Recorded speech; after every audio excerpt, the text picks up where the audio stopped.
Oh, I am back here to do some sort of interesting video that I haven't got time to do. So, I might do a double review of reviewing both A Muppet Family Christmas and The Princess Bride. For some reason that they're both turning 35. I'll do a double review. So the plot is simple.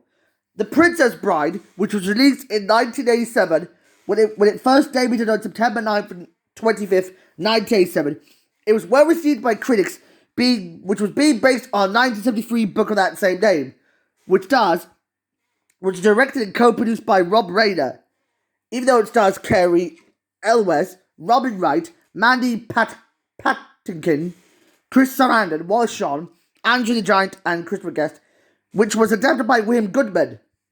For some reason, the plot is mostly about the main character, Wesley, who is a farmhand, gets accompanied by his companions who have befriended him along the way to rescue his true love Princess Buttercup from Otis Prince Humperdinck. Although it's kinda awesome, I appreciate it to be a cult film, as I like the characters and the way I see its special effects, of the way I saw the backgrounds. Although they're quite decently unique, it's kind of interesting that the plot, the idea dealt with a story about what I was thinking of. Well, the soundtrack is kind of nice. It was filmed in parts of both England and Ireland, specifically around late 1986. As I appreciate the story about the grandfather telling to his grandson that, a friend of him being about the whole truth. The truth is, when Buttercup gets kidnapped by Dread Pirate Roberts, Wesley was presumed to be dead. However, she was betrayed by Humperdinck, who, before that wedding, she gets kidnapped by three outlaws, Visley, Fezzik, and Inigo Montoya.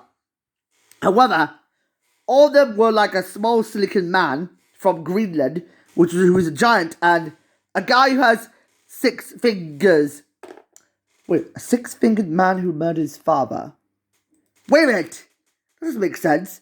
And some masked man Black pursues them with his soldiers, as the man Black confronts the outlaws and drops atop the cliff of insanity.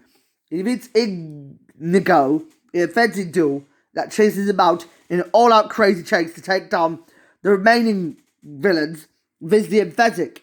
Along the way, he makes new friends. New friends like the Albino, Valerian Miracle, Agent Bua, Yellow and the King. However, Humperdinck teams up with Tyrone Rugen, but this time, Tyrone Rugen reveals himself to be the main villain. Although, if Wesley wants to get married, it feels like there was this one quote that I like about the folk healers' revisers. Despite the sadistic emerging from the fire swamp that I noticed, thanks to what I said, you killed my father, prepare to die. But in the UK, it was distributed by Interaxis Film Distribution in the UK. And for Muppet Family Christmas, which was released on ABC TV network, Fozzie Bear is driving all of the Muppets to his mother at the farm, so he could meet Emily, and they want to need a little Christmas, but Emily wants to go to Malibu for her holiday to rent her farmhouse. They want to spend a nice quiet Christmas in the country, but Doc and Sprocket have no idea what they're doing, but have to spend their time celebrating Christmas to their own ways. Although there's so many Christmas songs involved, there were some scenes omitted from the North American DVD and VHS release, but if you get the UK version of the DVD, it's extended. And it means it's kind of interesting that I like this being a crossover to Muppets, Sesame Street, Fraggle Rock, and Muppets Babies. Well, there are a few wraparound segments involved. Sounds like a planned getaway, but from that out of the way, I haven't been doing this for a while, and I'm going to give both of them an 8 out of 10. So, bye-bye!